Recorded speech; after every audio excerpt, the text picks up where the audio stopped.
नमस्कार। माली समाचार हिंदी में आपका स्वागत है। मैं दिनेश माली। कांग्रेस ने संविधान से की छेड़छाड़, अब भाजपा पर लगा रही है आरोप। गडकरी का विपक्ष पर वार। आइए जानते हैं विस्तार से। महाराष्ट्र विधानसभा चुनाव को अब कुछ दिन ही रह गए हैं। भाजपा के लिए प्रचार करते हुए केंद्रीय मंत्री नितिन गडकरी ने कांग्रेस पर जमकर निशाना साधा। उन्होंने आरोप लगाया कि कांग्रेस ने अपने स्वार्थ के लिए संविधान से छेड़छाड़ की।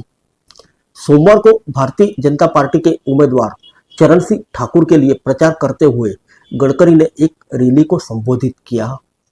उन्होंने इस रैली में कहा कि भाजपा ने कभी भी B.R. आम्बेडकर के संविधान को बदलने की कोशिश नहीं की और न ही किसी को ऐसा करने की अनुमति दी। कांग्रेस बार बार दावा करती है कि भाजपा संविधान को बदल देगी। इस पर पलटवार करते हुए केंद्रीय मंत्री नितिन गडकरी ने कहा कि हमने न तो बाबा साहब आम्बेडकर के संविधान को बदलने की कोशिश की, न ही किसी को ऐसा करने की अनुमति दी। उन्होंने अपनी बातों के समर्थन में ऐतिहासिक केशवानंद भारती मामले में सुप्रीम कोर्ट के फैसले का भी हवाला दिया।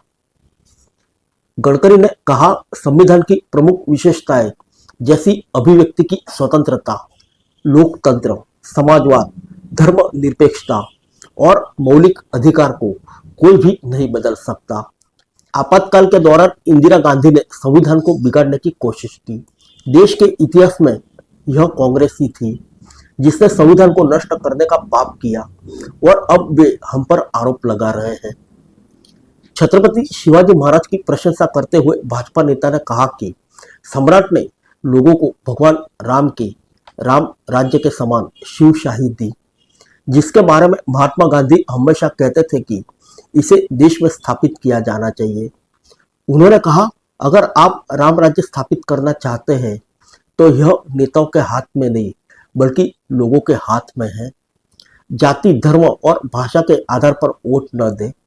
लोग जाति के आधार पर बड़े नहीं होते, वह अपने गुणों से बड़े होते हैं।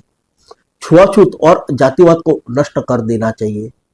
नितिन गडकरी ने आगे कहा कि जो नेता योग्यता के आधार पर नहीं जीत सकते वे चुनावी लाभ के लिए जाति का इस्तेमाल करते हैं। आप भोजन और स्वास्थ्य के लिए सबसे अच्छे व्यक्ति के पास जाते हैं, उनकी जाति नहीं देखते। जब तक आप ईमानदार, भ्रष्टाचार मुक्त नेता और पार्टी नहीं चुनेंगे तब तक आपका भविष्य नहीं बदलेगा। उन्होंने बताया कि महायुति सरकार लोगों के लिए कई कल्याणकारी योजनाएं लेकर आई है।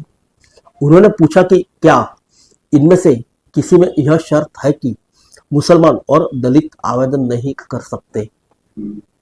फिर मिलेंगे अगले बुलेटिन में अन्य किसी खबर के साथ। तब तक के लिए इजाजत दीजिए। नमस्कार।